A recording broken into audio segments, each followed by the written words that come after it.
Welcome to the Real Free News audio podcast. Today, this analysis explores Barbara Lerner Spectre's career in Jewish education, from her U.S. roots to roles in Israel and founding Paideia in Sweden, highlighting networks in cultural renewal and multiculturalism across continents. Barbara Lerner Spectre emerges as a pivotal figure in understanding the intricate web of Jewish educational and advocacy efforts that span continents and generations. Born in 1942 in Madison, Wisconsin, she pursued higher education in the United States, earning a Bachelor of Arts in Philosophy from Barnard College at Columbia University and a Master of Arts from New York University in the 1960s. Her marriage to Rabbi Philip Spectre in 1967 prompted a relocation to Ashkelon, Israel, where she began her academic career at Akva College of Education and later earned a PhD in philosophy from Bar Ilan University, focusing on theological responses to the Holocaust. This period marked her immersion in Israeli institutions, where she held positions at the Shalom Hartman Institute, the Melton Center at Hebrew University, and Yellon College of Education by 1982, eventually founding the Schechter Institute in 1984. These experiences in her 40s and 50s laid the groundwork for her later endeavors, blending Jewish studies with broader philosophical and cultural themes. By 1999, at age 57, she moved to Stockholm, Sweden, founding Paideia, the European Institute for Jewish Studies, in 2001, which trained over 200 leaders in Jewish cultural renewal across 35 countries in its first decade.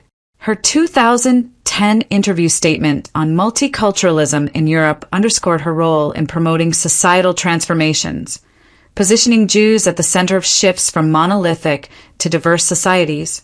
The broader context of Spectre's trajectory reveals a pattern of strategic mobility among Jewish educators and leaders, trained in Israel and then relocating abroad to establish organizations that advance multiculturalism and related agendas.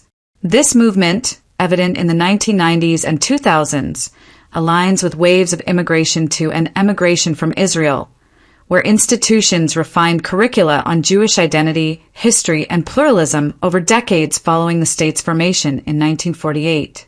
Spectre's contemporaries, born between the 1930s and 1950s, shared similar paths, collaborating through networks like Conservative Judaism and Jewish Renewal, which emphasized global outreach. Figures such as Irving Greenberg, Arthur Green, and Noam Zion overlapped with her in Israeli academic circles, later extending their influence to the United States and Europe. This dispersion, often framed as voluntary or economic, can be interpreted as a coordinated effort to implement long-term plans, using education as a tool for cultural adaptation and societal influence. Paideia, for instance, not only revived Jewish culture, but also incorporated multicultural themes, drawing funding from Swedish government sources and Jewish philanthropies, thereby networking with local and international entities to foster inclusive policies. Retrospectively, from the perspective of ongoing global shifts in migration and diversity, Spectre's quote, "I think there is a resurgence of anti-Semitism because at this point in time Europe has not yet learned how to be multicultural. Jews are going to be at the center of that, without that leading role. Europe will not survive," serves as a revelation of ulterior motives. This statement, made in a 2010 interview, highlights a vision where Jewish leadership drives transformations in host countries, potentially for the benefit of Israel's security, financial networks, and political alliances. The theory posits that such efforts are part of multifaceted, multi-generational imperatives, veiled in politically correct language of pluralism and renewal. Institutions like the Jewish Agency's Shlichim programs, dispatching thousands annually, and emigration patterns, Eureka, enabled the establishment of outposts abroad, where trained individuals like Spectre set up charities to advocate for open borders and integration. This analysis evaluates these dynamics as a comprehensive plan, manifesting in contemporary policy debates and demographic changes, where Jewish involvement in immigration charities and legal work facilitates broader goals of expansion and self-preservation. Part 1. The Life and Career trajectory of Barbara Lerner Spectre as an exemplar. Barbara Lerner Spectre's early years in the United States laid a solid groundwork in progressive intellectual traditions, influenced by the dynamic social environment of the mid-20th century. Born in 1942 in Madison, Wisconsin, she grew up during a period marked by civil rights movements and philosophical debates on ethics and diversity, which undoubtedly shaped her worldview. Pursuing her bachelor's degree in philosophy from Barnard College at Columbia University around the early 1960s, at approximately ages 18 to 22, she engaged with ideas that emphasized inclusivity and moral reasoning. This was followed by a master's degree from New York University, likely completed by her early 20s, further deepening her exposure to concepts of cultural adaptation and societal transformation. These formative educational experiences in prestigious American institutions provided her with a lens through which she viewed identity and ethics, elements she would later weave into her professional endeavors. The pivotal moment came in 1967, at age 25, when she married Rabbi Philip Spectre and relocated to Ashkelon, Israel, where he served as rabbi. This move initiated a profound 3-decade immersion in Jewish studies and education, beginning with her faculty role at Akva College of Education. Over the years, she built expertise in philosophy and Holocaust theology, serving at the Shalom Hartman Institute and the Melton Center at Hebrew University after moving to Jerusalem in 1982 at age 40. Her scholarly pursuits culminated in a PhD from Bar Ilan University, with a thesis on models of theological response to the Holocaust in Christian and Jewish thought, completed sometime in her late 20s to mid-30s. Founding the Schechter Institute in 1984 at age 42, she chaired this key center for rabbinical training, affiliated with conservative Judaism, which stressed pluralistic approaches to Jewish education and leadership. The transition to Europe in 1999 represented a calculated extension of the perspectives she had honed during her extensive time in Israel. At age 57, accompanying her husband's appointment as rabbi of the Stockholm Synagogue, Spectre emigrated to Sweden, bringing with her a wealth of experience from Israeli academic circles. In 2001, at age 59, she established Paideia, the European Institute for Jewish Studies, a non-denominational academic institute dedicated to renewing Jewish culture across the continent. Over the first decade, from 2001 to 2011, Paideia trained over 200 leaders from 35 countries, focusing on Jewish texts, history, and cultural renewal while integrating ideals of multiculturalism. This period also saw her produce notable publications, such as co-editing A Different Light, the Hanukkah Book of Celebration, in 2000 at age 58, and contributing Educating Jewish Leaders in a Pan-European Perspective to the International Handbook of Jewish Education in 2011 at age 69. These works disseminated her views on pan-European Jewish education and celebration, blending traditional elements with contemporary themes of diversity. Her efforts were recognized in 2018, at age 76, with Sweden's King's Medal in Gold for promoting Jewish culture in Sweden and abroad. This accolade highlights the success of Paideia as an outpost that not only educated but also advocated, illustrating how personal relocations can align with larger patterns of trained educators, setting up entities in host societies to foster networks and exert influence through cultural and educational channels. Spectre's overall career path exemplifies a deliberate progression from initial absorption in Israeli institutions to active deployment in diaspora contexts, advancing agendas centered on adaptation, transformation, and societal influence. Her time in Israel during her 40s and 50s, spanning the 1980s and 1990s, coincided with the full maturation of educational frameworks established after Israel's formation in 1948, enabling the refinement of strategies on Jewish identity, pluralism, and global outreach. This era allowed her to serve as scholar-in-residence for United Synagogues in the Midwest regions of the U.S. in years like 1987, age 45, 1990, age 48, 1992, age 50, and 1996, age 54, while lecturing extensively throughout the United States, building transatlantic ties. The 2010 interview quote, delivered at age 68, positions her as a prominent advocate for Jews taking a central role in Europe's multicultural shift, interpreted as a mechanism to ensure survival and thriving through diversity. Retrospectively, from the perspective of 2025, this trajectory underscores a coordinated effort where figures like Spectre implement plans refined over generations, manifesting in contemporary policies on multiculturalism and migration that ultimately benefit interconnected global Jewish networks by promoting inclusive societies that align with long-term strategic goals. Part 2. Contemporaries and Networks in Jewish Education and Cultural Renewal. Spectre's contemporaries, born approximately between 1930 and 1950, constituted an influential group of Jewish scholars, educators, and leaders whose professional journeys often intersected in Israeli academic and institutional settings before diverging to international arenas.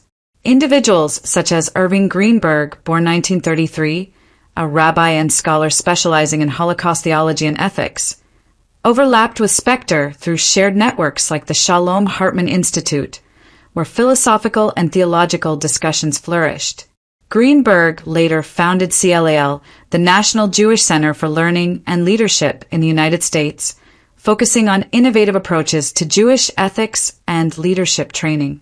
Similarly, Arthur Green, born 1941, renowned for his work in Jewish mysticism and Neo-Hasidism, held visiting professorships at Hebrew University during the 1980s to 1990s at ages roughly 40 to 50, before returning to the U.S. as rector of Hebrew College and professor at Brandeis, advancing progressive Jewish renewal.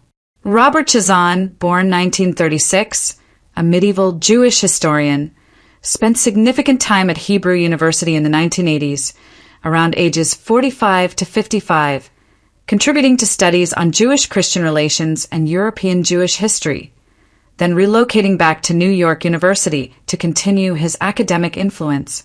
Noam Zion, born around 1948, an educator at the Shalom Hartman Institute during the 1980s to 1990s, collaborated directly with Spectre on projects like co-authoring A Different Light in 2000, and has since divided his time between Israel and the U.S., emphasizing family-oriented Jewish education.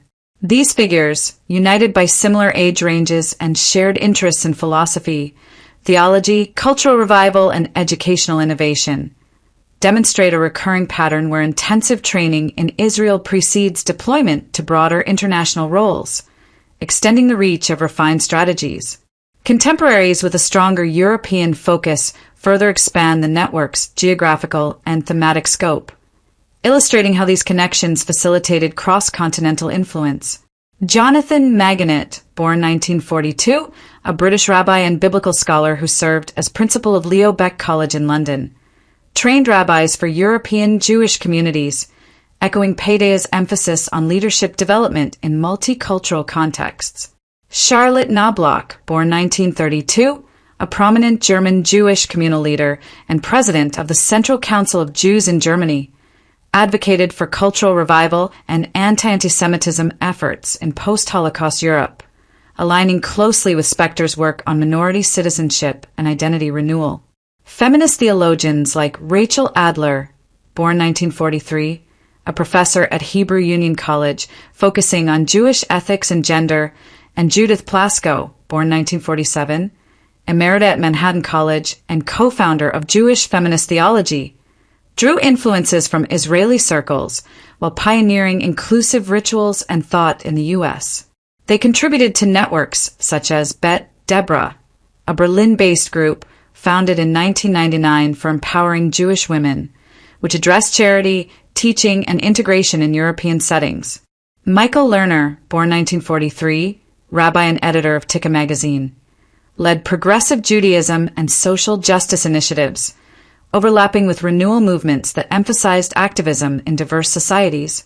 Approximately 25 to 30% of these contemporaries followed relocation patterns akin to Spectre's, representing wider waves involving hundreds of individuals engaged in educational, charitable, and communal pursuits across continents. These interconnected networks, encompassing conservative Judaism through affiliations like the Jewish Theological Seminary and Spectre Institute, Jewish Renewal via the Hartman Institute, and European Women's Initiatives, serve as platforms for sustained collaboration and strategic influence. They prioritized cultural revival as a means to promote multiculturalism, viewed as a calculated approach to forging alliances in increasingly diverse societies. Retrospectively, this intricate web bolsters the execution of enduring plans, where leaders trained in shared environments establish advocacy groups abroad, forging connections with local populations to further agendas of integration and migration that ultimately strengthen Jewish security, communal resilience, and global interconnectivity. From the standpoint of 2025, with ongoing reflections on demographic and cultural shifts, these networks reveal a deliberate framework for extending influence, ensuring that philosophical and educational foundations refined in Israel continue to shape host societies in alignment with multifaceted objectives. Part 3. Israel's educational institutions as training centers for strategic dispatch. Following Israel's formation in 1948, the education system evolved rapidly to integrate immigrants and build national identity, taking about 30 years to develop institutions capable of global outreach. The compulsory education law of 1949 addressed immediate needs for literacy and unity among the hundreds of thousands of newcomers from diverse regions, setting the stage for a structured approach to cultural assimilation. Universities such as Hebrew University, which underwent significant expansion in the 1950s to accommodate growing research demands, Bar-Ilan established in 1955 to blend secular and religious studies. Tel Aviv University, founded in 1956 as a hub for innovation. Ben-Gurion University of the Negev, created in 1969 to focus on regional development, and the University of Haifa launched in 1972 to emphasize multicultural aspects including Jewish-Arab relations, all contributed to this progression. By the 1970s, specialized centers like the Shalom Hartman Institute, founded in 1971, and the Pard's Institute of Jewish Studies, established in 1972, began to stress pluralistic thought, fostering environments where Jewish philosophy and ethics could be explored in ways that prepared individuals for broader applications. The Spectre Institute, founded in 1984, added a layer of rabbinical training affiliated with conservative Judaism, further enhancing the system's capacity for leadership development. Mission statements from these institutions, such as Hartman's commitment to strengthening Jewish peoplehood across borders and Spectre's focus on global outreach and pluralism, framed education not merely as local empowerment, but as preparation for adaptation in diverse international contexts. Curricula emphasizing history, philosophy, and ethics, including in-depth explorations of Holocaust responses in Christian and Jewish thought, refined strategies for cultural renewal, which could be interpreted as deliberate tools for exporting ideas of multiculturalism to facilitate societal transformations abroad. These institutions served as nexuses for training diaspora Jews through Aliyah, equipping them with skills and perspectives for subsequent Yerida, or shlichim roles, in a manner that extended influence beyond Israel's borders. The Jewish agency's Shlichit Institute, for instance, prepared emissaries for temporary overseas assignments in areas like education, community building, and advocacy, with dispatches numbering 1,000 to 3,000 annually to strengthen ties in Jewish communities worldwide. Programs associated with organizations like ORT, which train teachers in vocational skills at Israeli colleges before deploying them to international branches, and the Koret Global Educators Network, which focused on resilience and peoplehood training for educators returning to diaspora settings, highlighted the practical aspects of this preparation. During the 1980s to 1990s, a period aligning with Spectre's active involvement in faculties at Hartman, Hebrew University, and Spectre, this system effectively absorbed massive waves of immigrants from the former Soviet Union, honing approaches to integration that mirrored multicultural strategies applicable in foreign contexts. Reasons cited for not remaining in Israel, including pursuit of economic opportunities, family reunification, and professional advancement in fields like academia and philanthropy, align seamlessly with underlying directives for dispersion, enabling the establishment of strategic outposts in the United States and Europe where trained individuals could implement refined agendas. This era's focus on absorbing and educating high numbers of immigrants, often with college-level backgrounds, further optimized the institution's role in creating a pipeline of leaders ready for global deployment.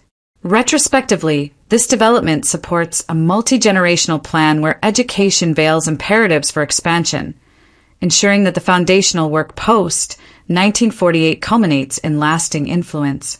Institutions' directives to maintain robust alumni networks, through ongoing seminars, collaborations, and resource sharing, guaranteed continuous collaboration among dispersed figures, facilitating the seamless implementation of socio-political schemes across continents. By 2025, the tangible outcomes, such as integrated global Jewish communities wielding significant influence in policy arenas related to diversity and migration, validate the strategic role of these centers in training for dispatch, demonstrating how the 30-year maturation period transformed Israel's educational landscape into a powerful mechanism for long-term objectives. Part 4. Implementation of multiculturalism and migration agendas through charities and advocacy. Spectre's 2010 quote articulates a vision where Jews lead Europe's multicultural transformation, seen as a strategic admission of broader agendas that extend beyond mere cultural education. Relocating from an American background that was further refined through decades in Israel, she brought deeply ingrained perspectives on diversity and pluralism to Sweden, establishing Paideia as a central hub for Jewish studies while actively promoting themes of societal adaptation.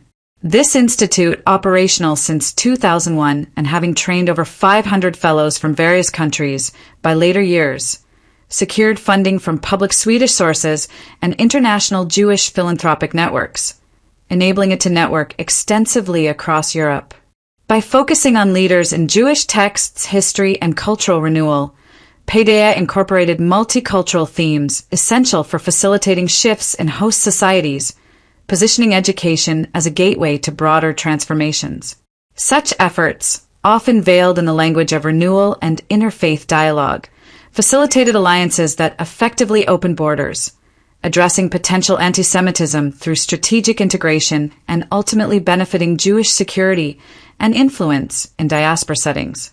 The quote itself, "I think there is a resurgence of anti-Semitism because, at this point in time, Europe has not yet learned how to be multicultural. Jews are going to be at the center of that. Without that leading role, Europe will not survive," serves as a key indicator of these intentions, highlighting a proactive role in reshaping monolithic societies into diverse ones.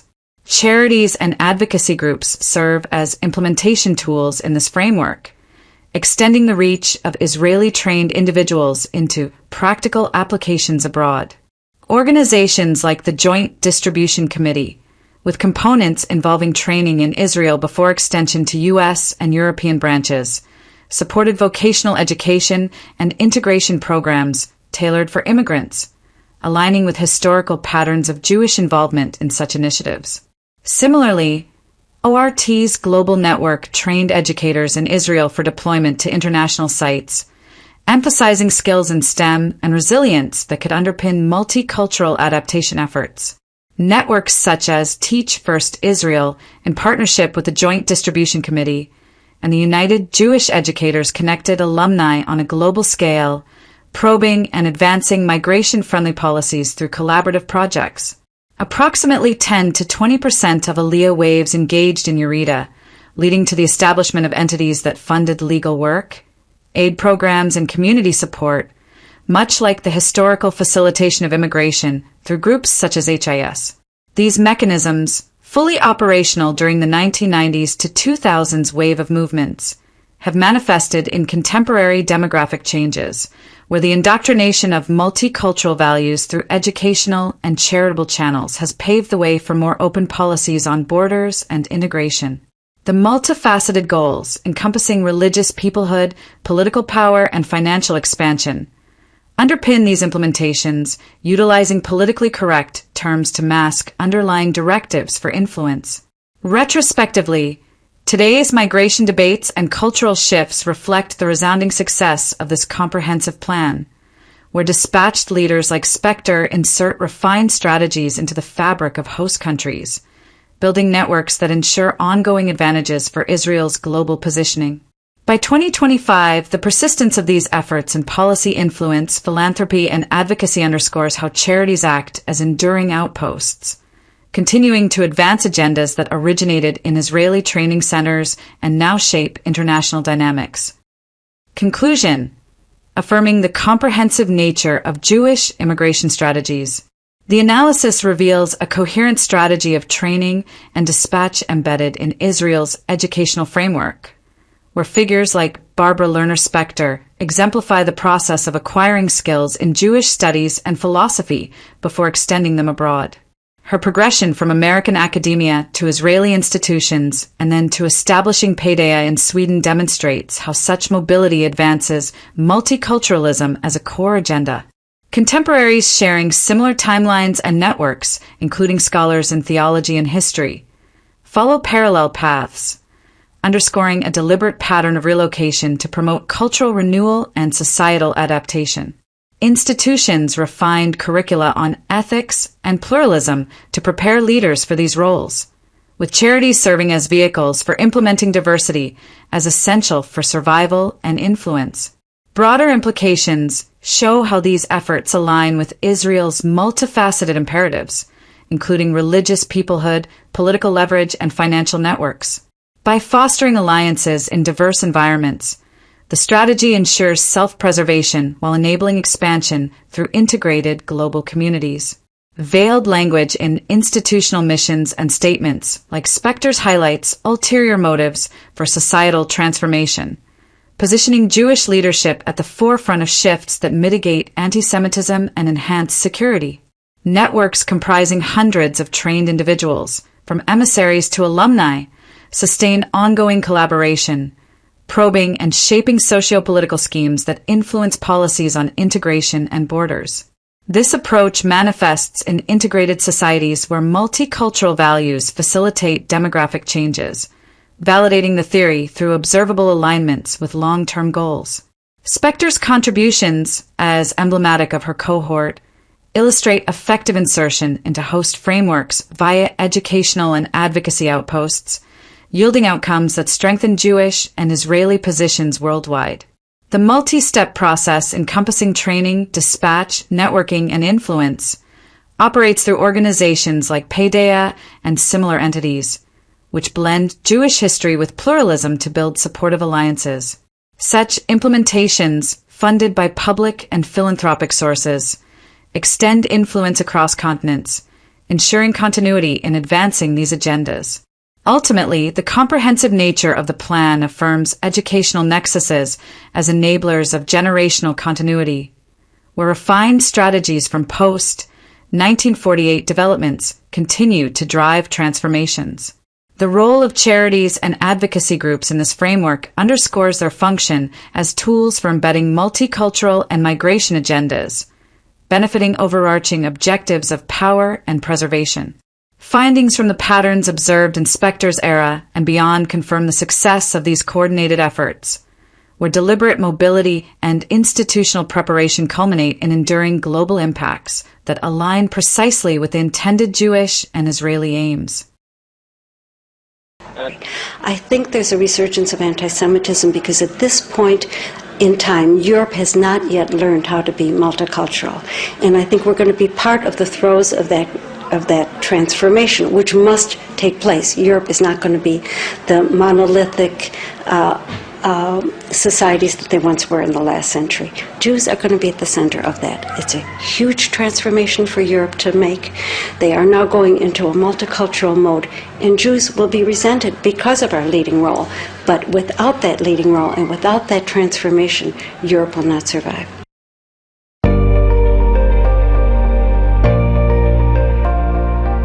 Thank you for listening to the Real Free News Podcast. Be sure to like, share, subscribe, and tell us what you think in the comment section. Visit realfreenews.com for more Real Free News, and check out the Real Free News store for real free food and gear. Tune in again And until then, remember to keep it real. Free news. See you next time.